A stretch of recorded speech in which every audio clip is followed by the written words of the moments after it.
Buat para perempuan, kalian benar-benar paham nggak sih harga dari sebuah perceraian? Mungkin di sekitar kalian banyak banget yang gampang ngomong. Kalau udah nggak kuat ya cerai aja. Tapi dari sekian banyak yang nyuruh cerai, ada nggak yang beneran cerita soal dampaknya? Hampir nggak ada. Perceraian itu bukan cuma soal ganti status di KTP. Itu bukan sekedar tanda tangan di pengadilan. Perceraian itu bisa jadi lubang besar yang ngabisin sisa hidup kamu pelan-pelan. Kita coba bahas jujur ya. Ini hal-hal yang jarang banget dibahas. Yang pertama, anak. Anak itu yang paling kena dampaknya. Jangan gampang percaya omongan, anak dari single parent juga bisa sukses.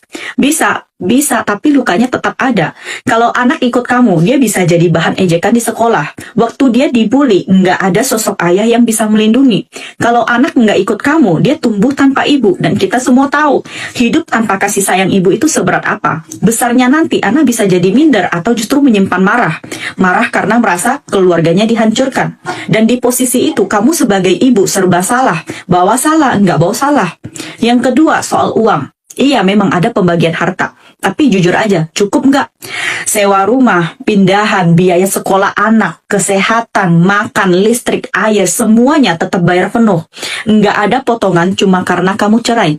Dulu pengeluaran ditanggung berdua, sekarang semua menumpuk di pundak kamu sendiri. Bahkan hal kecil kayak ganti lampu atau benerin keran, semuanya keluar uang. Emang kamu yakin bisa kuat sendirian? Yang ketiga, sepi. Waktu masih muda, makan sendiri, jalan sendiri, rasanya bebas. Tapi nanti, pas umur udah di kepala 4 atau 5, orang tua mulai menua, anak udah punya dunianya sendiri, kamu akan ngerti arti sepi yang sesungguhnya. Lihat pasangan lain masih saling menemani, sementara kamu bahkan nggak tahu harus telepon siapa. Lebih parah lagi, pas sakit, nggak ada orang yang sekedar bikinin teh hangat. Dan jangan lupa satu hal, pandangan orang. Label janda itu jauh lebih berat dari yang kamu bayangkan. Omongan orang, tatapan aneh, bisik-bisik di belakang. Cari kerja pun kadang ditanya, nanti nikah lagi nggak? Punya anak lagi nggak? Mau pinjam uang, mau urus apa-apa, seringkali lebih susah. Kalau mau menikah lagi, banyak yang bilang, kan udah pernah gagal, ya udah jangan banyak pilih. Bahkan hak untuk memilih pun terasa makin sempit.